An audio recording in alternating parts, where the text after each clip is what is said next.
got quite a few commands. This actually made, for example, snit much faster in 8.5 than it was in 8.4. Leaving that again is OO in 8.6. But just some examples of what was there. The 8.5 clock command was completely revamped. Yet again, another work of Kevin Kenny's. It's fully 64 bits compliant, a completely new parser. It is ensemble based. There are no more 2038 issues, even if you're still on a 32-bit system. And it has all the localization support. A couple of new subcommands to make some of the operations a little bit easier. And the scan and format stuff is updated. It's become a lot more reliable in 8.5. 8.5 added some new interp stuff, interp limit, background error, there was some info frame, and the chan all of these channel operations went into a chan subcommand, and in 8.6 there's several enhancements more to chan. I mentioned packaging version numbers were updated. Tickle modules, this is basically in most part for support of the teapot, so anyone could make use of it if they wanted. They are inspired by the Perl module system. Dash encoding, encoding DIRs, some other extras, enhanced catch and return, basically better tickle control structures were enabled. The apply operator for those who like to do their sort of lambda operations, that's the code that goes along with it. A lot of new binary format codes, binary and probably word for various numerical things were added in. Scanning format were updated to support the big nums. Pointer size elements, so we know how to separate that from the word size that was in there before. Some new stuff to switch and string reverse subcommand, which was only added to make benchmarks faster. Unless you happen to be working in palindromes for your daily workload. Some of the gotchas that occurred there. The global command will raise an error now where it didn't before. Also that up bar. Previously these were basically kind of errors in the code, but it didn't throw an error. It just probably wouldn't do what you expected it to do. Now it is an absolute error that might throw you. And yeah, the others, auto initialize for Inker did catch a few people because what was previously an error all of a sudden went through, and they were trying to catch those errors, and it wasn't catching anymore because it was just saying, oh yeah, you can have a 0. On the TK side, the entire theming work went into 8.5. I was quite surprised yesterday to see that very few people are actually making use of this still. So even when they're developing in TK, you really do want to be using the theme widgets. It really does make TK using just the same easy-to-use stuff, programming paradigms as before, but now also back in looking snazzy on your favorite platform. There were some other extras in TK. List them here. This is a bit of the look and feel for TTK. Themed widgets, they're all in the TTK namespace. The classic TTK ones exist in the TTK namespace, though probably nobody is calling those. You might start to update your code because in 9.0, guaranteed, there will be no more top-level button command. Maybe if there is, it will be the themed button, not the classic one. So that you should consider that. And of course, remember that TK and theme TK, they are complementary, not mutually exclusive widget sets. Feel free to use them together to make very complex but easy to write UIs. So, what about 8.6? It's currently in active development. 8.6 Alpha 1 development was initiated in April of 2008. So we're not talking a really long time yet in development. Beta 1 was just December of last year, so that has been since the last conference. We are marching towards a final. The date kind of keeps on slipping. but if you look at it in the scheme of things, it is still a relatively short time span, especially when you consider the next thing. There are 42 final tips already implemented in 8.6. So there were over 108.5, but that was almost 4 years of development. We're running, kind of a commensurate tip per time scale period here, and some of the features are doozies. Relative to what else is left in the tip system, there are 60 tips that are targeting 8.7. No more are considered to be targeting 8.6 because it's hit beta status. And there are 6 tips that actually are targeting a 9.0 version.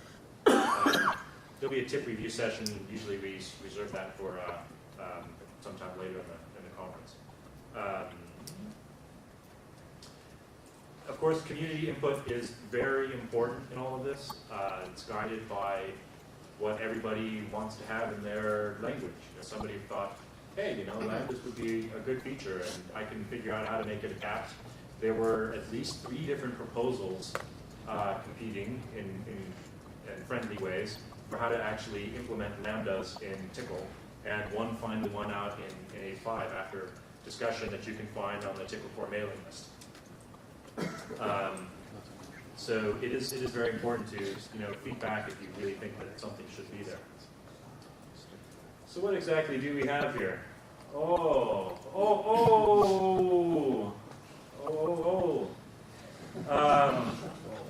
So this was a major effort by Donald Fellows, who is still not here yet. He'll be here. Was that? He's JFK now, so he's got a few hours yet. Everything that's wrong with OO is all Donald's fault. But actually, it's a rather nice system. It's a foundational OO system, which it's already quite feature-rich in some sense, but not as complex as certain other systems that have been presented either for Tcl itself or in other languages. It was strongly inspired by Exotical and SNIT. We actually will see some discussion from the Exotical guys at the end of this conference. It is provided in the core. There is no package. It is automatically, these commands in the OO namespace are automatically there when you run Tcl shell. And the synopsis is it's a class-based object system with dynamic redefinition allowed. You can do per-object customization. It has filters. It has mix-ins. It has plenty of other stuff. So it is a rather nice, feature-rich little system, and although well implemented. That's just an example on the right. To give you a little bit of a taste of the syntax, OO class, I create the example is the name of the class I'm creating.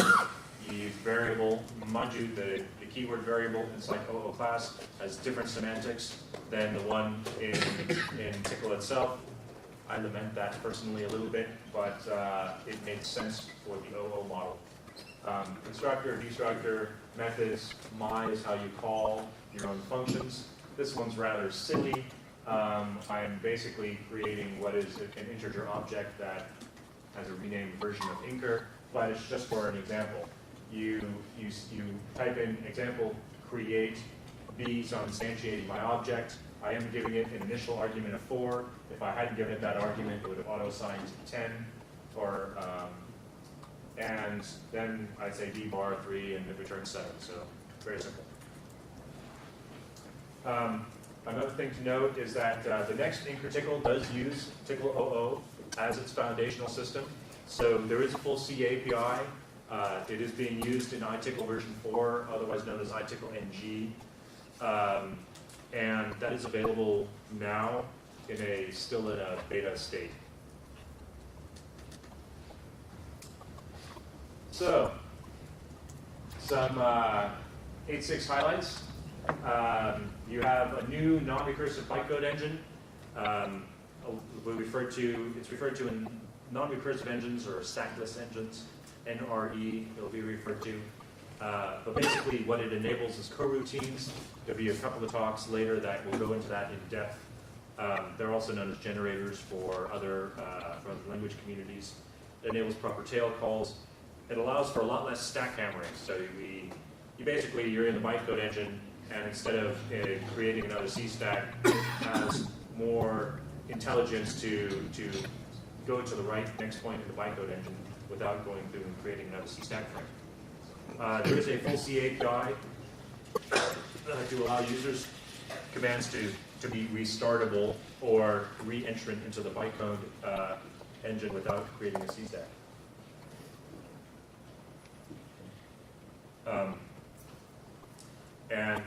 There are actually users that are interested in this. Checking Google Groups this morning, someone is wanting to update Tickle VFS with the Tickle NRC API. So somebody will need to answer. You have a new binary encode and decode with base64.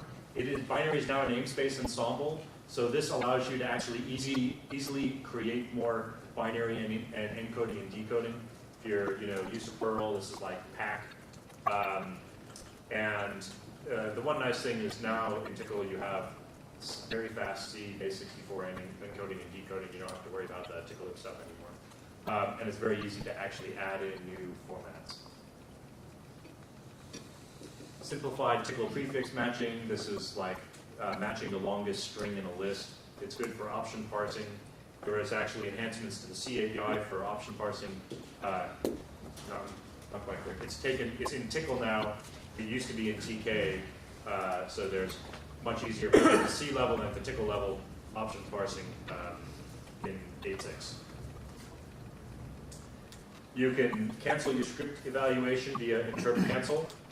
There are some caveats with this. You might want to read the tip.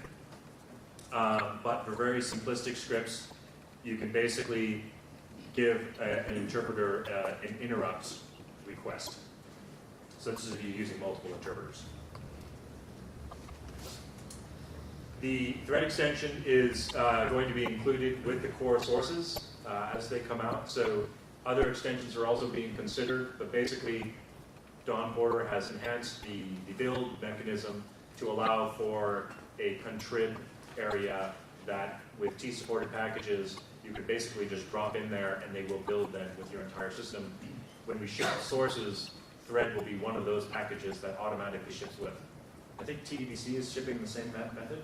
TDBC and ITRICL4 are the ones that are currently in place. Okay. How do I get thread? So thread's not in place yet. Not in place yet. I would like to be. That doesn't make a lot of sense without making thread enabling the default build. Yeah. So it's TDBC and ITRICL4, not thread. Reverse those things. Some of the other features, there's an enhanced chan command. Chan, again, is dealing with Tickle channels at the Tickle level. There's APIs both in C and in Tickle. You can now close just the read or write side of a channel. You can get anonymous pipes with chan pipe. So this was already available at the C level. It's been exposed in a cross-platform manner because we like to do everything and be nice and friendly. So you have chan pipe. What's this really good for? Well, when you start to get into Tickle level channel transformations, which you can do with channel push and pop, which Andreas will be having a more in-depth discussion on tomorrow. Then you'll see where things like anonymous pipes and some of the other streaming stuff, which I'll be discussing, comes into play. There's an lsearch dash bisect option. This is for this basically was done when somebody evaluated TickleLib and realized a lot of people are trying to figure out if this value were to be inserted into this list that's in an ordered format, where would it go? So basically it was added to enhance the Tickle level functionality for creating data structures.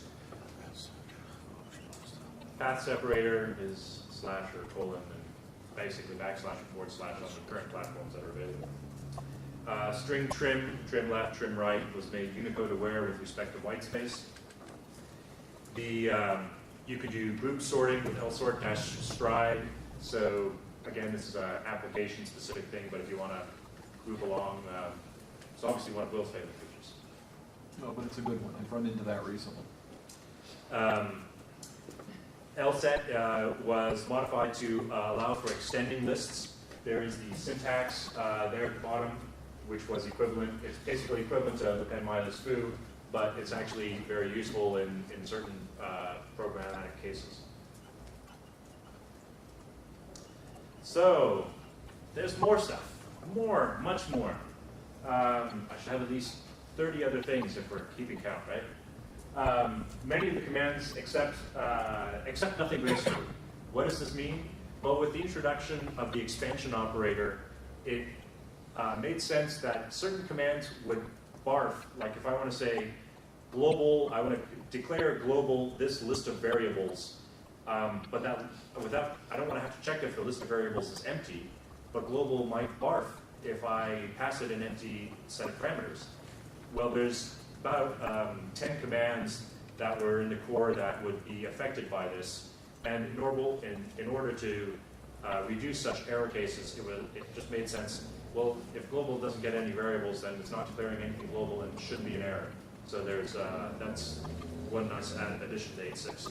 And it makes using the expansion operator a lot safer for certain operations, reducing your code complexity.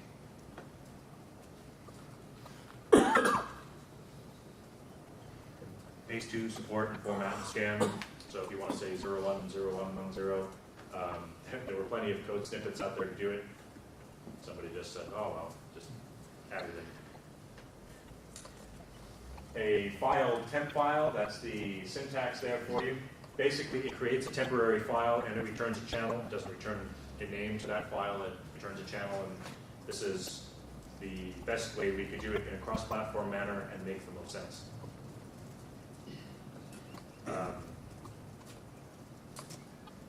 There's a new try finally syntax. So although catch provided everything that you needed to know or do, some people were really wanting try and finally because that's what they're familiar with from other languages. So it was added and it was slightly modified from the way that catch works just to make it make more sense and bother implementing. Here are two examples showing. One is the very simple try finally in opening a file, so that'd be very simplistic. The second one is actually for opening a file and trapping very specific POSIX error codes. But wait, there's more! zlib compression. That is now included with the core zlib command. It's a little debate on exactly how to include this. It builds off the standard zlib sources, so this is not a re-implementation. This was also needed for PNG support in TK, which I'll mention later, where the PNG in TK actually is rewritten from fundamentals based on spec. zlib we just adopt in the sources. It actually also, you can have the option of linking to your own zlib should you want to. Full zip and unzip support for the glib and zlib formats. It has support for channel streaming for transforms, so you can very easily stack up a channel using channel push and pop with zlib streaming and be putting out zlib zip compressed data to whatever channel streams you want. All in 8 seconds. Checksumming. There's a full C API, _zlib, and blah, blah, blah, blah, blah for whatever the particular function is. So, there's a few more things to note on the C side. One, there have been more efforts to make tickle interp opaque. There is no more interp result. That was deprecated quite a while ago, and it's made completely hidden, taken out of the opaque tickle interp structure and moved to the internal one. You could get it back if you compile with a magic pound define, which I won't tell you. Use tickle get string result instead. There was also an API for accessing interp airline if you happen to need it. We found only one extension, iTickle, that was actually using it. Is that correct? There was only the one extension? Okay.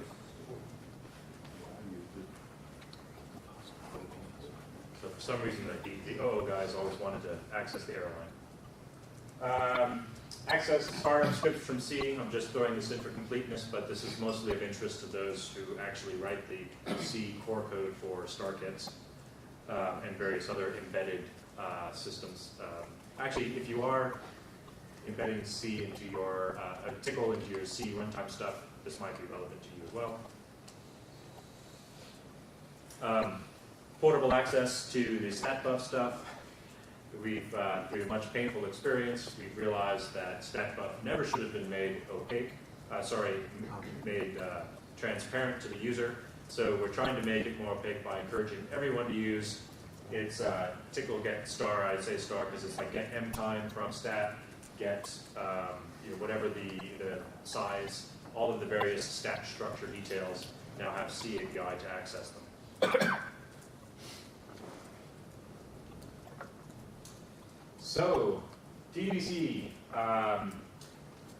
Kevin actually just released 1.0 beta 3. Is that? Beta 13. I've been doing beta about every 2 weeks. Okay. So 1.0 beta 13 was just announced to Tickle Core this morning. What it added was a Postgres driver, which was actually a Google Summer of Code project. Is Yes. that correct? Oracle coming real soon now. The GSOC students got that one about 80% done. And did he just base that off of Oracle? He No, it's stole not bursts- based. It's not based on Oracle. It steals some bursts of code internally from Oracle. Some of I the- hope it does because both the Perl and the Python guys at work are completely jealous of Oracle. Because it is much easier to, you can build Oracle without actually having any Oracle on your systems. And it actually works. So, have to look at that. I don't think that he got it entirely right, but Yeah, I we'll, think so. yeah. I'll, You do have a few other drivers already available for you. SQLite, MySQL, ODBC as well.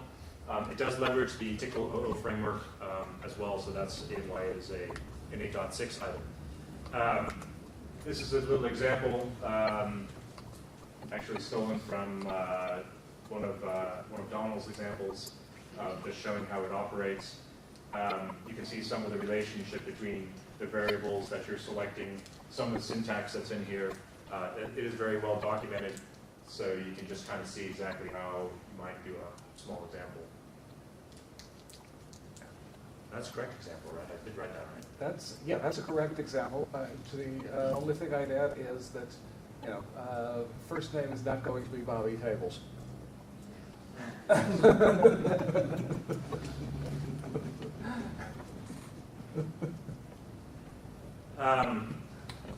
So, Tables is the last name. in 8.6, TK. So now we've moved on to TK. That pretty much covers the 8.6 Tickle features. In TK, we have several new canvas features. Absolute canvas item position. For those who are frustrated that when you did a move, if you use canvas and you do a move, it was always a relative to where it currently was. Now you can just absolutely say, I just wanted it 10, 10 on the canvas. You can edit individual vertices in canvas items that have multiple vertices. And this is a snapshot taken from the TK widget demo on OS X, and it shows the support for angled text. And you see actually, well, it depends a bit on the font rendering layer on the platform that you're on. On OS X, it's obviously a very good one for the angled text support. Who's doing that work, Jeff? That was done independently by 3 different platform maintainers. Pat Thwaites on Windows, if I remember correctly. Donald on... The canvas in general? It's Donald and Pat. Oh, no, they only actually work just on angled text. The vertex and absolute positioning was done patch provided, tick provided, and patch provided by somebody else in the community. That's not him. Was that? That's not him. Oh, well, who did the Windows one then? I didn't do it. Somebody else. It's the great community out there. A couple of notes about OS X Cocoa. You did the Windows one? Okay. The OS X Cocoa, OS X for 8.6 has moved to using Cocoa as the underlying library. For those not familiar, between Carbon is the old, well, first there was CricDraw, then there was Carbon, now there is Cocoa. TK has laboriously and painfully, magically made itself up to date, mostly through the great efforts of Daniel Steffen. And what this allows is fully 64-bit builds of TK on for 8.6. It's available in 8.5 as well. The 8.5.7 that you find in Snow Leopard is Cocoa based. There are some limitations in using this. One, it doesn't work on Tiger anymore. That's 10.4.